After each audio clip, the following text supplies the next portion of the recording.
Gotcha. Now, this really seems like a no-brainer. I know whenever I lived in Kentucky, coming from a business background, after the Kentucky tobacco buyouts, it would have been a no-brainer to, if hemp was legal, to just immediately start farming hemp.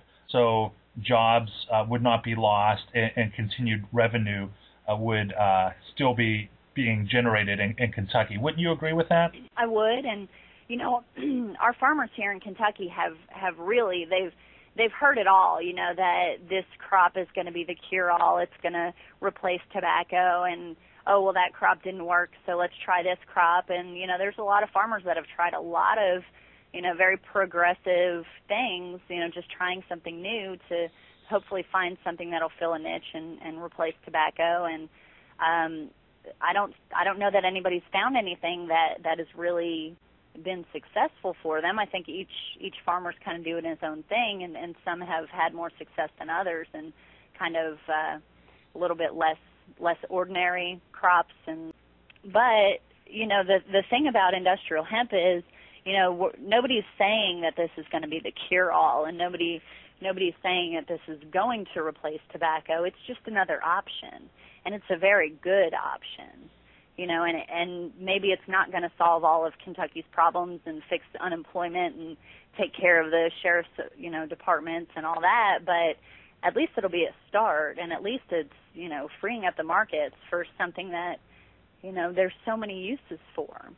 And when you have a crop like tobacco, where you essentially use it for one thing, and that's as a drug, as opposed to a crop like hemp, where you have different uses for different parts of the plant. Each of the different parts of the plant can be used for thousands of things, from cosmetics to explosives, from milk to plastic, car parts, ethanol, biodiesel. You're not getting all of those products out of tobacco. You're getting one product, and you might use it in a cigarette, or you might use it in a can of Copenhagen or something like that, or in a pipe, but it's one product that's coming out of it. And, at least if you have a crop where there's multiple products, whatever you can imagine, you can almost do with hemp. Why not just let our farmers tap into that market? Gotcha. You talked about the support that started in 2001, and then a legislator that put forth some solid hemp legislation a few years ago. What is the current lawmakers in Frankfort, Kentucky? What is their support? Are they starting to become more receptive to this, and they're at least knowing that hemp isn't a narcotic, and this is something that they might be willing to investigate when they see maybe a U.S. Senator Rand Paul speak about it? If you could talk about that. Yeah, absolutely. Several of our legislators have even come out and said, I've come 180 degrees on this issue. One legislator in particular comes to mind, and that's Senator Damon Thayer. He actually was very much against hemp. He thought it was the same as marijuana, and he spoke out against it, and absolutely did not want this to pass. And after being educated by some of the grassroots, he saw the difference between hemp and marijuana. He came to a seminar in Lexington, and he got a grand tour of all the different hemp products and, some history of hemp. And he actually spoke at that seminar about how you can teach an old dog new tricks, and how he did come 180 degrees on that subject. And he's not the only one. There's several other legislators, and they're on both sides of the aisle. In the press conference that was held not too long ago, Senators Robin Webb and Dan Syme were both there, as well as Senator Joey Pendleton, who sponsored the legislation, Rand Paul and Jamie Comer. But Dan Syme is a Republican in the leadership, and Robin Webb is a Democrat who actually signed on as a co-sponsor to the 2001 legislation. So she's been involved with it for a long time. So really it's just been a matter of educating some key legislators. And, it's at the point now where here in Christian County we have one state senator and we have 3 state representatives. and all of them are in the middle of an election right now. And I don't know. There's one of them that I'm not sure about, but 3 out of those 4 races, both candidates on the Republican and the Democrat ticket support industrial hemp and have said so openly. So we're talking about political races where both parties support it. It's it's really picking up steam. There's a congressional race, and I believe it's the 4th district. Thomas Massey is a hemp supporter, and his opponent is a hemp supporter. Well, that's and great this is news. a U.S. Congress race. That's great. So it's really taken hold in the legislature. There are probably very few legislators that wouldn't support it at this point. We've just had some trouble getting a hearing on it. If we could just get a hearing in the Agriculture Committee and hear the pros and the cons and maybe get some input from some law enforcement that support it, I think we would definitely pass it. It's just a matter of getting a hearing, like I said, and I think we might be able to actually accomplish that next year in 2013. Okay, so it sounds like that your biggest challenge is lack of education with many of the lawmakers, maybe just citizens in general. Are you getting any other resistance? I couldn't see any lobbyist groups against this because we're all trying to create jobs and things of that sort. Have you seen any other resistance? No, I'm not really familiar with any groups that are really pushing against the hemp issue. The really neat thing about this is that grassroots on both sides, kind of the environmental left-wing groups and the more conservative right-wing groups are both pushing this issue in the same direction. So, there's different hemp organizations, grassroots movements that are in Kentucky that maybe subscribe to different political views, but they're both pushing the hemp movement. So we're really all working together on this, and I think it's just a matter of time. I don't think there's really anything that's stopping us at this point. Gotcha.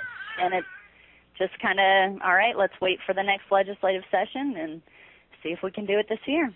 If there are, let's say, a group of people that are wanting to get involved in industrial hemp farming in other states, what advice could you possibly offer them? You mean as an activist or as a farmer? As an activist to maybe set up some sort of commission or even start to have legislation that may not necessarily pass the first year. I think that would be great, but I'm very realistic. But just to have the framework for the legislation or maybe just to have educational seminars.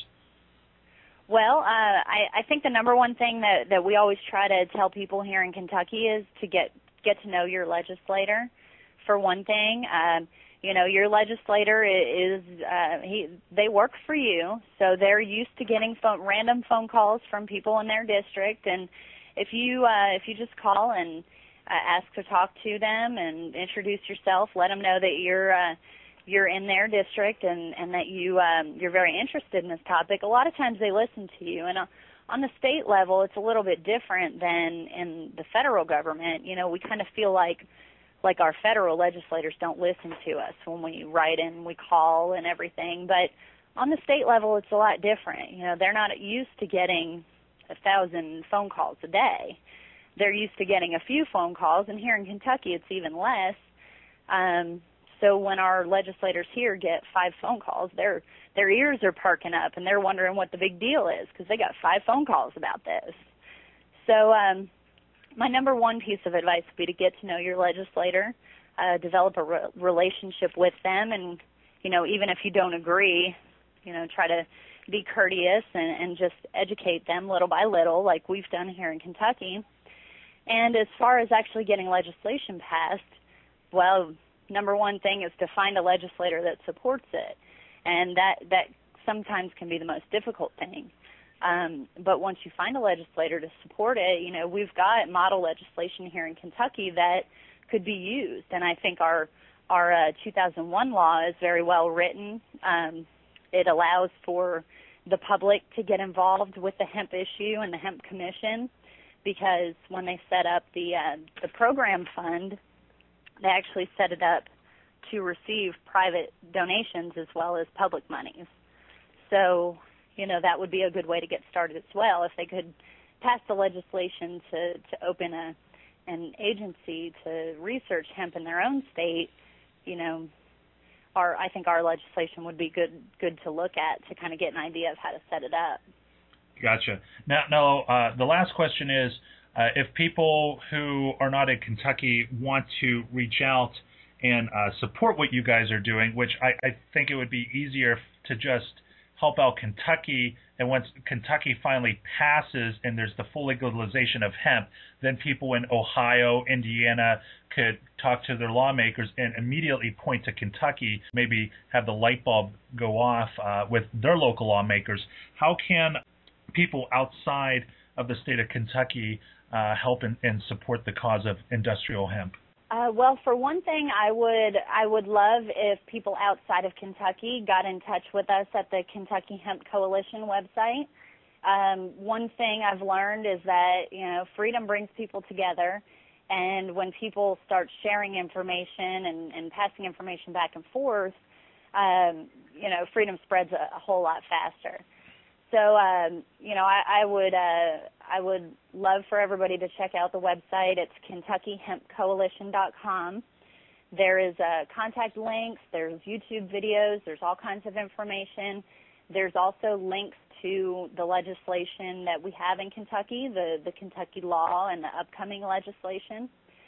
And if they actually want to, get their hands dirty, really do something that would directly help the hemp movement in Kentucky, anybody can actually donate to the Industrial Hemp Program Fund. And really all you have to do is write a check. I mean, even if it's just a $5 check coming from somebody in Ohio or Texas or somewhere else, but it would really make a big impact and show our agriculture department that people outside of Kentucky are supporting us as well. But it's very easy to do. All you have to do is make a check out to the Industrial Hemp Program Fund and mail it to the Kentucky State Treasurer. And it's as simple as that. If people wanted to actually donate financially, but aside from that, I would say the best thing to do is try to get in touch with us at the Hemp Coalition website, and just kind of keep in touch and pass on that information as much as they can. And I'll make sure that I post the links to everything that we talked about below this video as well, so people can be active. Kate, we hope to have you on within the next 6 months to a year for some more updates, okay? That would be great. I look forward to it. Awesome. Thank you for your time. Thank you. You've been listening to a Tea Party is Dead podcast. Don't forget to like this video and subscribe to our YouTube channel. Thanks for watching.